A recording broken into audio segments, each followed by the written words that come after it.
100 రోజుల్లో MLA ticket ఇచ్చి ఎమ్మెల్యేని చేసి మంత్రి పదవి ఇచ్చినందుకు సీఎం చంద్రబాబుకు మంత్రి సుభాష్ ప్రత్యేక ధన్యవాదాలు తెలిపారు. కార్మిక శాఖ మంత్రి సుభాష్ పుట్టినరోజు పురస్కరించుకొని పలు సేవా కార్యక్రమాల్లో పాల్గొన్నారు. ఆటో యూనియన్ ఏర్పాటు చేసి మొక్కలు నాటే కార్యక్రమంలో మంత్రి సుభాష్ పాల్గొన్నారు.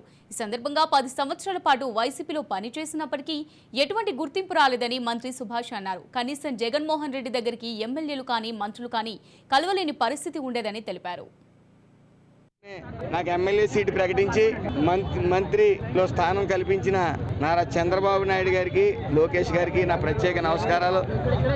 10 సంవత్సరాలు వైసీపీ ప్రభుత్వంలో పనిచేసిన గుర్తింపు అనేది ఇవ్వకుండా మొత్తం నాకనే కాదు, ఏ కార్యకర్తకి అక్కడ గుర్తింపు ఉండదు, ఏ నాయకుడికి, ఈవెన్ ఎమ్మెల్యేకి, మంత్రికి కూడా జగన్ కలిసే అవకాశం ఉండదు. అందుకని ఈ రోజున 11 సీట్లతో అతని పాతాళంలోకి తొక్కబడ్డాడు. అదేవిధంగా ప్రజల్ని అత్యంత మోసం చేసిన ప్రభుత్వం ఏదైనా ఉందంటే వైఎస్ జగన్మోహన్ రెడ్డి. అన్ని పథకాలు ఎత్తేసి కేవలం నవరత్నాల మీద అతను పెట్టి పథకాలు ఇండియా వైడ్ ఫాలో అయిపోవాలన్న పిచ్చి అపోహతో ఓ పిచ్చి కార్యక్రమాలన్నీ చేసి ఓ పిచ్చివాడిగా మిగిలాడు.